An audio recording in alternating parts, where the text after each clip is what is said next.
Finally, we've got a bit of sunshine today.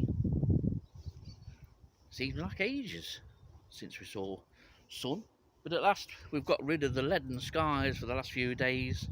So I've come down to Lambley.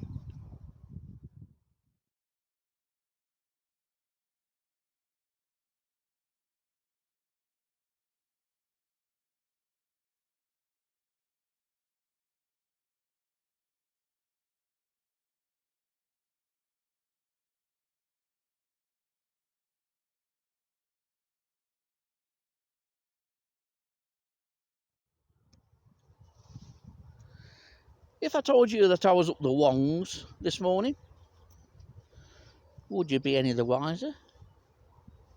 Would you expect me to have an appointment with the doctor? But no, up the Wongs is exactly where I am.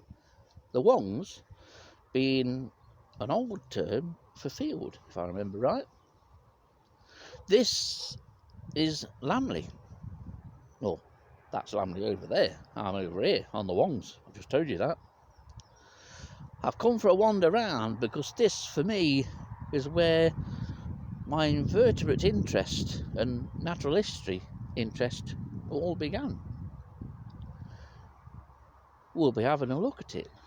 A wander around the village, which is something I've not done for well over 50 years. When I was 30. This is Back Lane, at least it's always been known as Back Lane, and it runs pretty much east to west along the southern edge of Lambley village. This was one of my stomping grounds, especially in the early 1980s, when coming to visit the village. I would walk along here with the old butterfly net. That was when my interest in breeding butterflies and moths was at its peak. It started in the 1970s at secondary school when I was introduced to the hobby by my late friend Gary Wilson. And many happy hours were spent trudging along here as part of a circular route around the village looking for butterflies. Nowadays, species like specklewood, gatekeeper and ringlet couldn't be found commonly along here. But back then, they didn't occur at all. Such has been the change. But there's a nice example of some privet here. And there is a common moth and an under-recorded moth that can be found on it. These brown areas are the old leaf mines of Gracilaria stringella, which is quite an attractive leaf miner and very common. If you've got privet or lilac in your garden, this species will certainly be on it. It is common, widespread throughout the county, but does suffer, as so do many others, moths, from under-recording. And I'll put a photo in of the moth. The adults are quite variable, and the leaf mines, though, are large and typical blotch mines. Obviously, when these are active in the spring and summer months, these mines are green.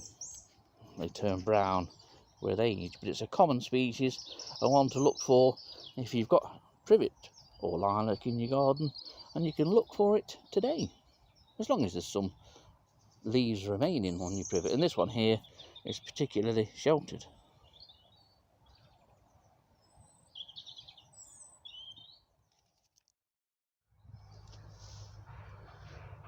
And this is the house with perhaps the most childhood memories for me. This is where we used to come and spend the day, and then ultimately, well, we used to spend Christmas here for several days as well. God, we had some lovely times, as always. When you were young, they were the happiest days of your life.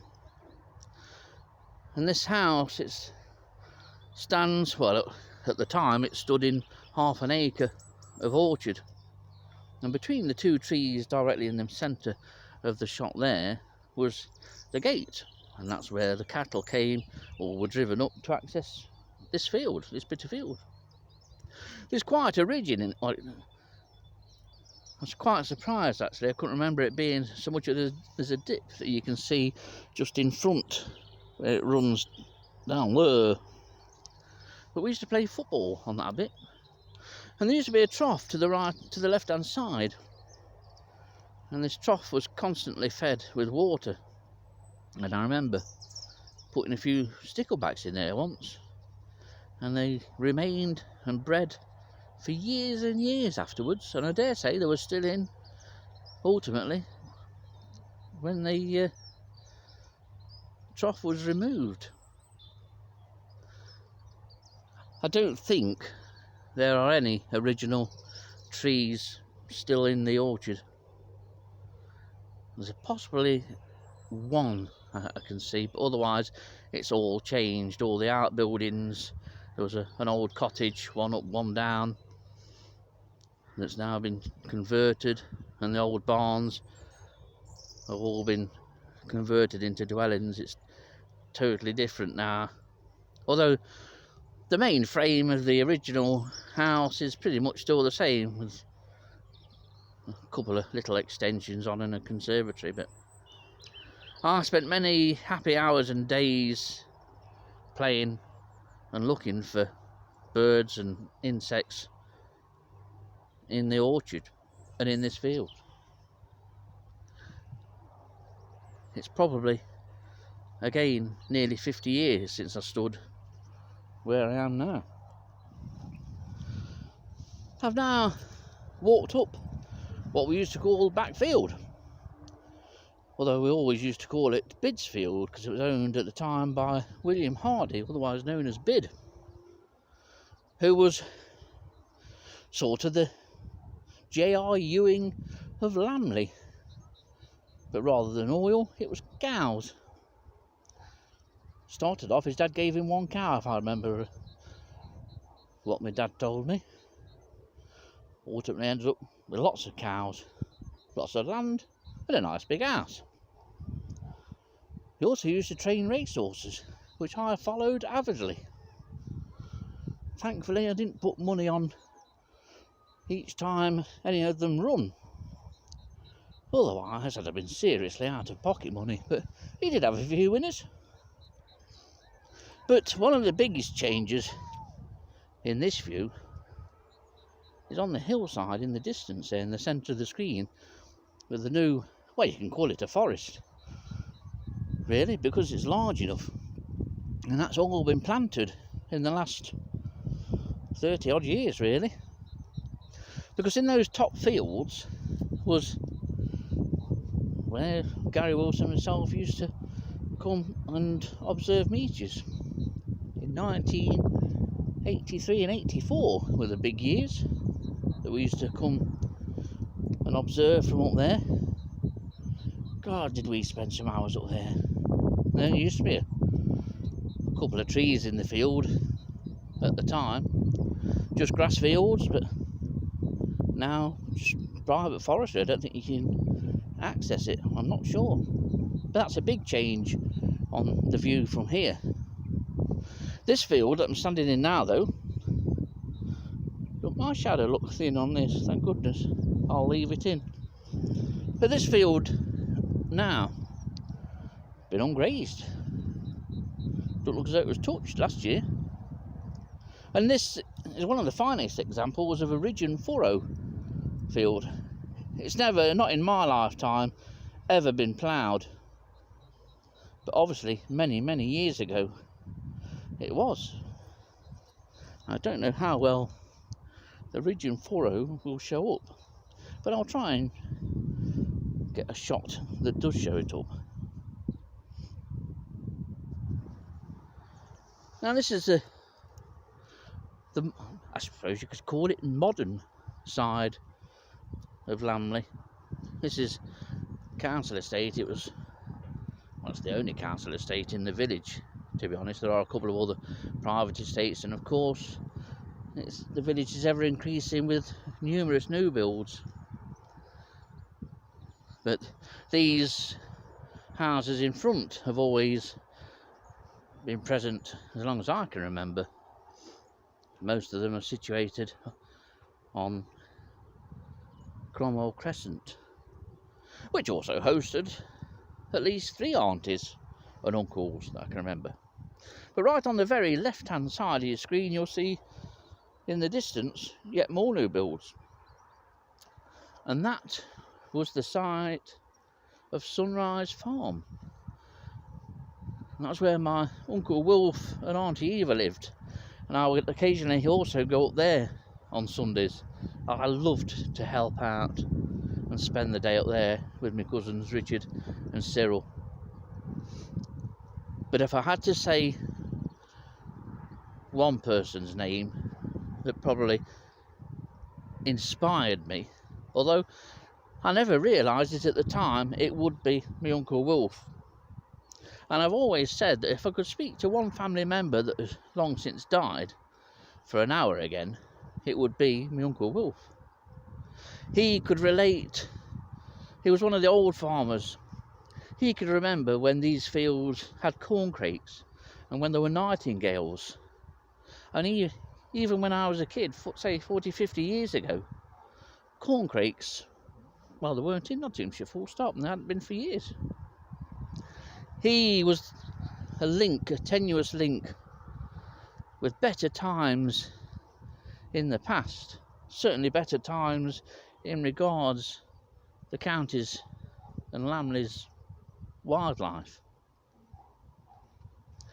He was a fabulous storyteller, marvellous storyteller, and he brought it all back to life. I remember that vividly. He was an absolute smashing bloke. Always had a woodbine in his hands and in his mouth. Always had a tin of bicarbonate of soda, which he used to gollop down when his horses was playing him up. And my Auntie Eva on a Sunday, when we had dinner, funny enough, people don't believe me, but we had pudding first. Whether it was apple pie and custard, you had that first. Then you had your full Sunday dinner, the full roast beef dinner.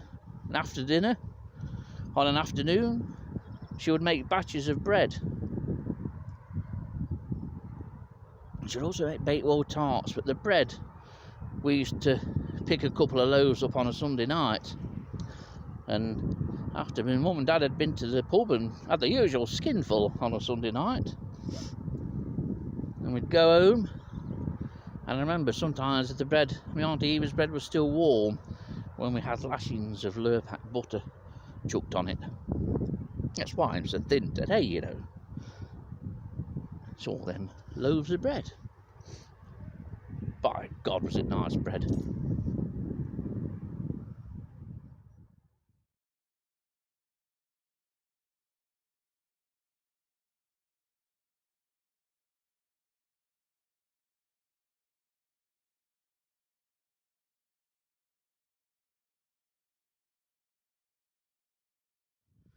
Now, first things first, I must point out that that is not my shadow running away from the camera. That I'm stood in the shadow of a tree, honestly. I know you won't believe me, but I've just moved to the other side of this back field, or Bidsfield as we used to call it. And at the top of Bidsfield was another back lane. And that back lane ran across to Spring Lane and to near where the former Gedling Colliery site used to be. So we've got 2 back lanes. So the village is not being entirely daft all those years ago. Called the bottom one back lane, and the one up here, top back lane. They were sharp in them days. But you'll see the houses running up the hill, just right of centre of the field of view. And that is Green Lane, and that's where my father was born. Yes, I'm all his fault. You can blame him. And the old house at the top was rented by my granddad, and the owner would never sell it to him, even though my granddad wanted to buy it. And the original cottage has long since been pulled down, and there's a couple of horrible bungalows there now. But that's where we'd go up on a Sunday, nip up and see my grandma. And my dad, she would have a joint of meat cutting that wanted carving, and my dad would carve that. We'd have a couple of slices each, and we even left a little bit for my grandma. See, we were kind and generous even in them days. Green Lane is a steep hill, and it's a test if you're on a bike. One time a day I could have done it quite easily. Nowadays I won't be able to walk it. And interestingly, Green Lane, it's the site of my dad's one and only sighting of glowworms, and they were on a grassy bank as he was walking up late one evening, and there were two. It dates back, I think we've got it down to the 1940s when it was. He was only young at the time, but he remembers it well. Ask him what yesterday were like, he wouldn't have a clue, but he can remember 80 odd years ago.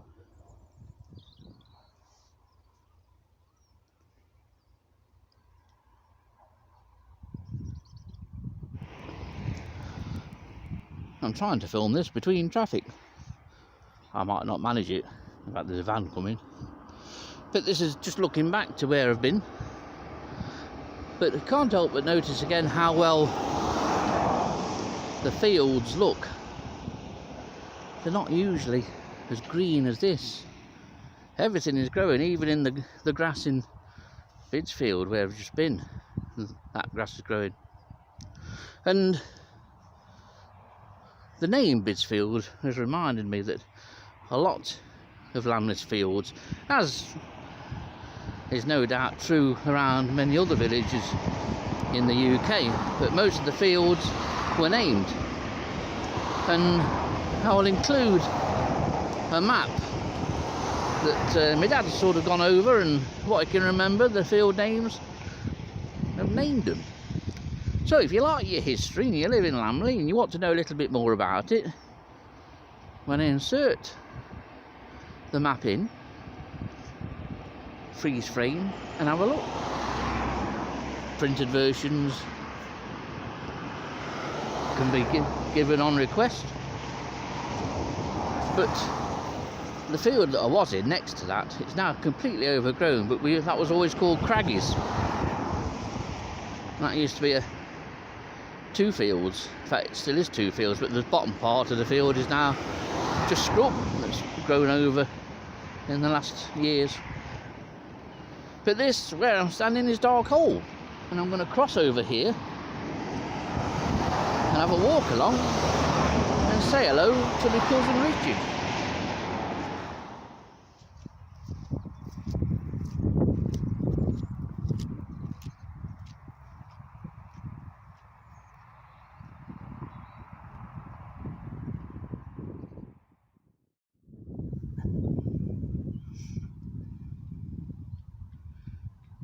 This isn't too bad a view, is it?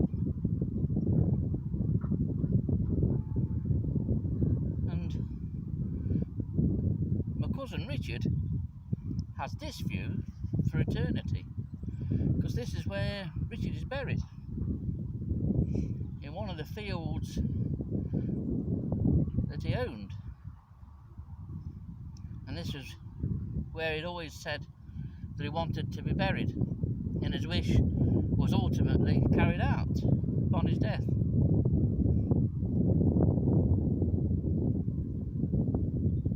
It's not a bad place to lie, is it? Well, that's the view from where I'm stood now. I've just moved round a little bit, but that's looking over Lambley. Green Lane goes up the hill on the left of the screen, but that's looking down well, it is a valley. I didn't realise it was so much of a valley.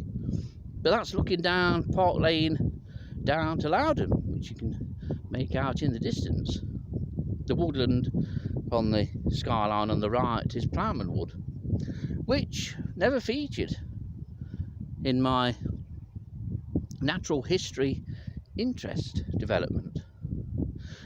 Myself and Gary Wilson, we did used to go there on the western edge because it was a great place to look for purple hair streak eggs. And I remember we were successful on a number of occasions.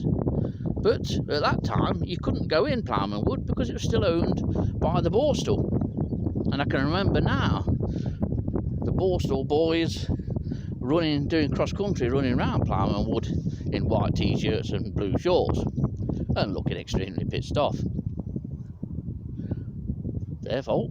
Shouldn't have been naughty little boys, should they?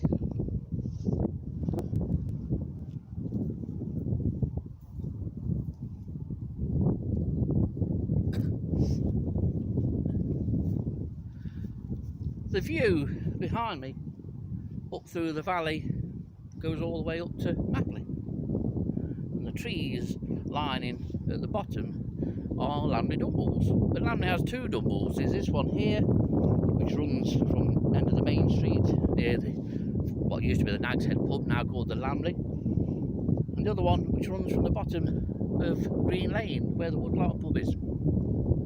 Many of you have probably walked down there. But the field that I'm in now is called Foxholes, and it is a nice steep field, and it comes into its own at a certain time of year. Winter. Many happy hour and many broken arm, no doubt, has occurred here, because this is a fabulous, or was a fabulous place for sledging. Whether anyone still does it now, I don't know. But Foxholes has a surprise up its sleeve. Not only is it really steep, but at the bottom there's a ridge and a dip. And that's traditionally where, if you're on your sledge, where you and your sledge part company. A lot of people have fallen foul of that dip. But on a good winter's day, when sledging conditions were really good, this hillside behind me would be full. It was a popular spot.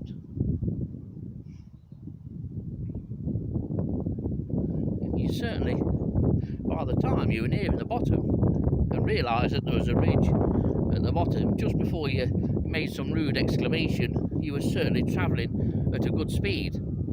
If you knew that the ridge and the dip were there at the bottom, and you had any sense about you, you'd slowed down to a stop before then.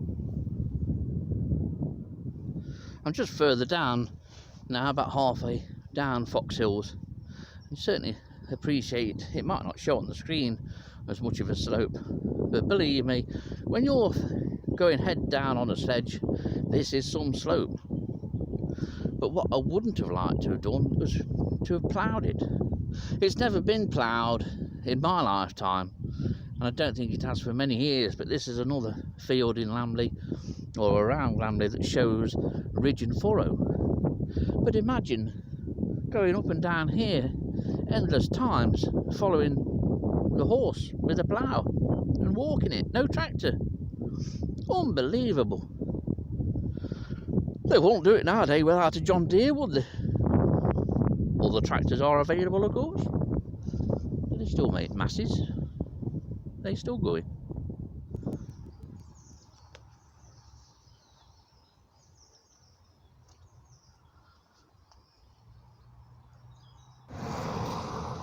This fence is particularly warm, and this ladybird's enjoying the warmth. This, of course, is a 7-spot ladybird, one of the commonest UK ladybirds.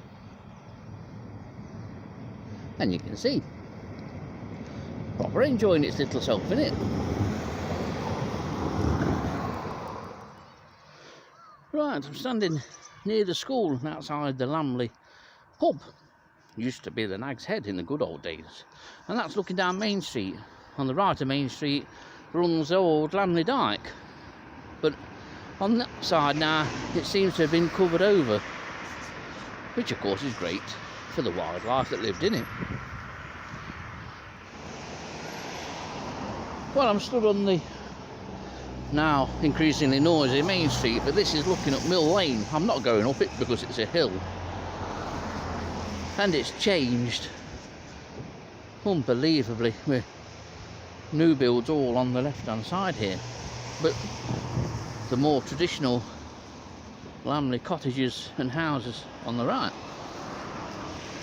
Fields at the top. Well, at least there was the last time I looked 50 years ago. You never know now, such is progress.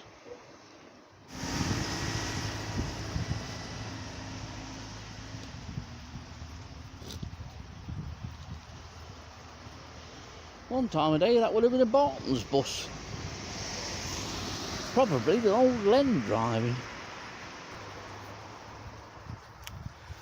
50 years ago, even a couple more years. As I've said earlier, when I was 30, this is where you'd have found me, in Lambley Dyke. It's not changed too much in that time. It's maybe narrowed off a little bit, but it's no deeper, although it did flood tremendously a few years ago.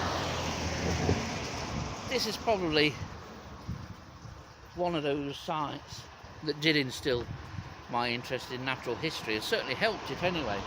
But rather than looking for inverts while I was in here with my little net on the end of a cane that cost about a sixpence from Brandreth's shop at the other end of the main street, I was after redbreasts, and if I was lucky and looked under the right stone, the occasional bullhead. Bullhead was a much prized fish, and seeing redbreasts, even now I'd still like to catch one, to be honest. In fact, I might well come and catch one in the spring. Redbreasts cause being stickleback, if I remember right, 3-spined stickleback, the males, which build elaborate nests, but the males are truly beautiful fish. I spent many an hour trudging up and down here. You worked your way from that end up this way. That way you catch clear water in front of you.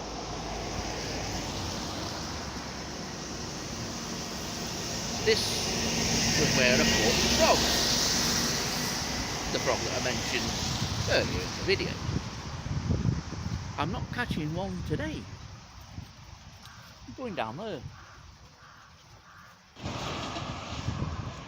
And unfortunately, here's a backlit Primrose Cottage. This is where my Sundays were spent.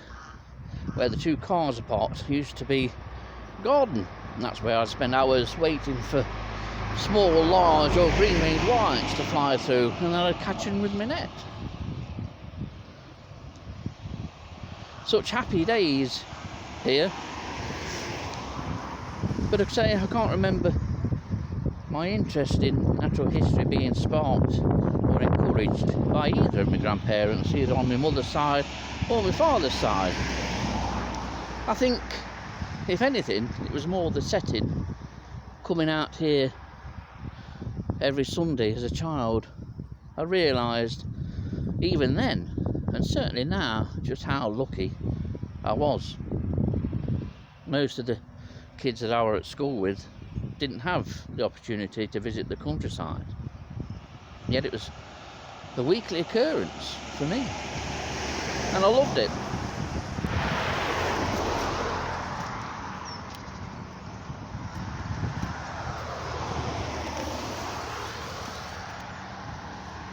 And standing here now brings back memories of when the Sundays would end. This is the old bus stop. Back then it was a Barton's bus stop.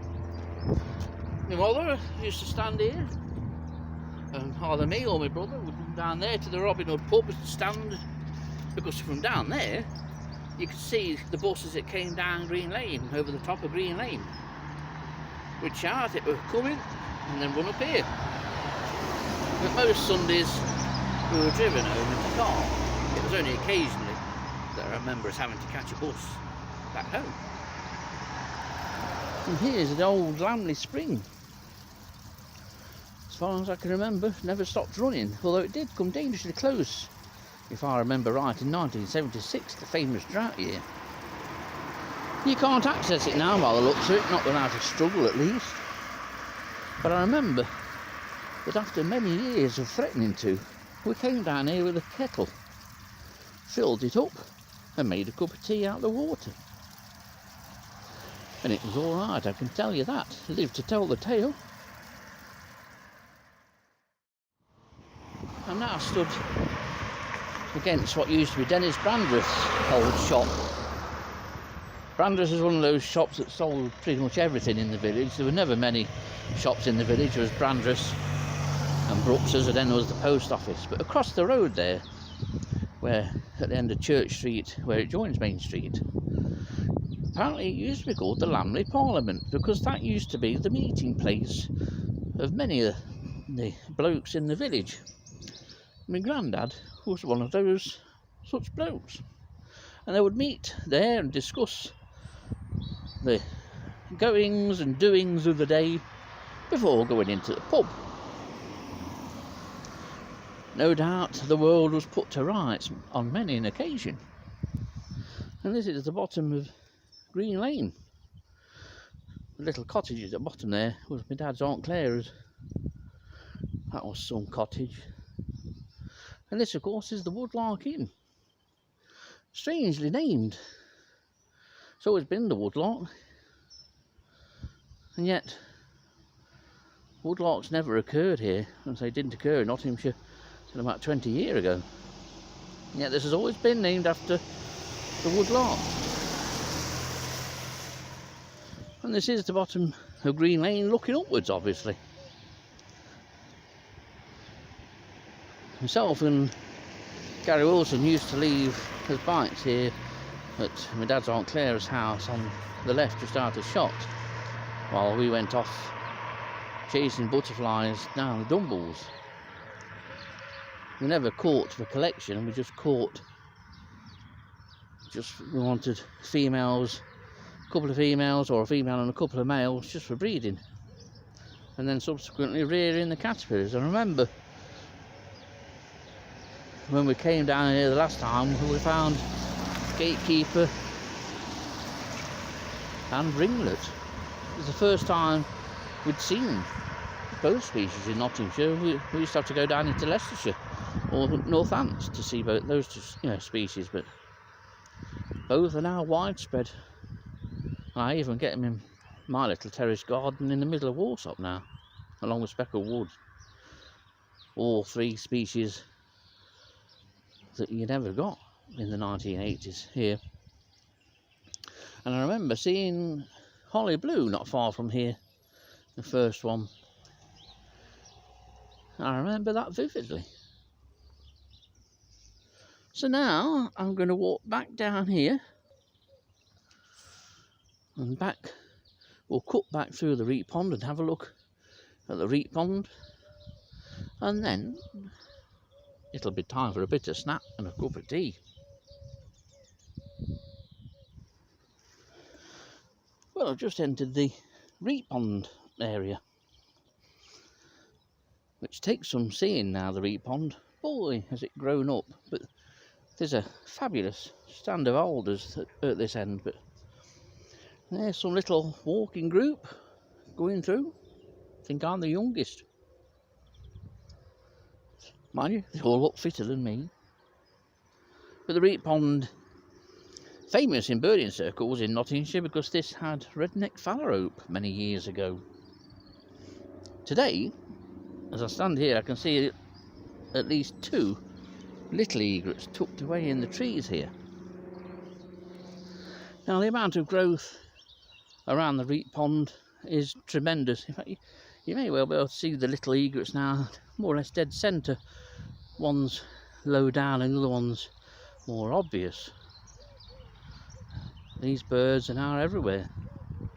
But at one time of day, this just used to be a largish pond in a field. There was nothing around it. In fact, I can't remember it from too much from when I was very young.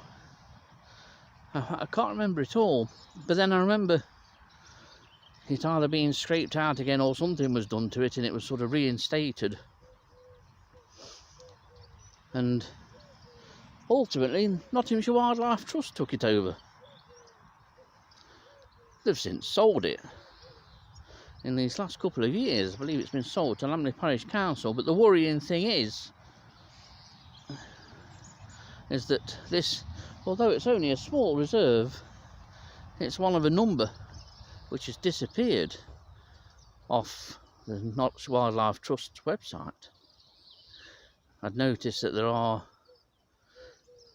by my reckoning, about 14 smaller sites that have gone. Well, now at the top of Green Lane, I didn't walk up. I drove up. I took the easy way out and the sensible way out. And this is looking west across what's known as Calf Close, what's always been known as Calf Close.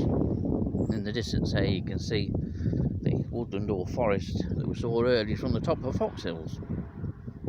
This was one of the fields that Gary Wilson and myself used to observe meteors from. And in 1993, there was one particular evening when all of a sudden the police turned up and parked at the side of the car. We were on camp beds in the middle of the field here. Anyway, it ultimately told the coppers what we were doing. They ended up standing with us, looking at Perseid meteor shower for 15-20 minutes before they got a call to some other suspicious behaviour.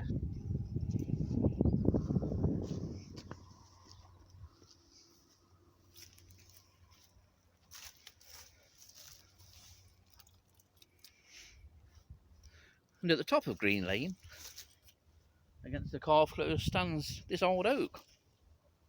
One time there used to be an old larger branch that used to come this way, but that's long since gone. And it wasn't me sitting on it many years ago in the 1980s that brought it down. Came down after that. And although it's not a tall tree, it is a very old oak. It's deceptive because a lot of it's sort of broken away. And sometimes over the years it's lost numerous branches at the top. So it only stands no more than 25-30 feet at the most. But the base of the trunk, which is ivy covered, is substantial. There aren't that many trees actually anymore. I remember the devastating effect that Dutch elm disease had on the trees around the village. Let's hope we never get anything else like that again. But up here, just down 50 yards, 100 yards down behind the camera there, was where my grandma lived on my dad's side. My dad's mother. That's where we used to come out. These hedgerows, some of the hedgerows, I used to go bird nesting in it. We all did it in them days. It's no good frowning now. We are going back to the late 1960s and very early 1970s. But it's been a nice little journey, a nice fond look back. Because it's these fields and these hedgerows that probably, out of everything that I might have discussed during this video, that almost certainly instilled a developing interest, a lifetime interest in natural history. Rather than it being one particular person or an event, as much as I'd like it to be, I don't think it is. I think it's this, the whole thing. The Lambley and Nottinghamshire countryside. I think that's where my interest ultimately derived from. And certainly the wonder and beauty of nature obviously did something to me years ago, but I can't ever say it was one particular event. It wasn't as if I witnessed some fantastic thing. It wasn't. Maybe I just got enveloped by the beautiful countryside. I think that's it. As much as I like to analyse things and look for one particular aspect, I don't think there was one. It was just being out. If I remember at school, I said earlier in the video how even then I knew that I was lucky to be able to come out here and in the countryside at least one day a week. And that out of a school of, used to be 1,100 pupils at secondary school, I was the only one, as far as I was ever aware of, that had such a privilege. Everyone else was stuck in the suburbs of Arnold at the time. maybe it's the privilege, or it was the privilege, of having all this in my childhood that did it. It has to leave a mark somewhere. A number of years ago, Dillis and I used to do quite a few mini beast hunts and insect events at Sherwood Forest Country Park. And our aim with all the different children that we met or came into contact with was that even if we just instilled an interest in one of those children, whether it was an interest that would start from that day forward, or whether it was an interest that would be rekindled after a lifetime's work at the point of retirement, when they were looking for something to do, if we instilled or ever instilled an interest in that one person, our job was done, and it was the best thing we could do.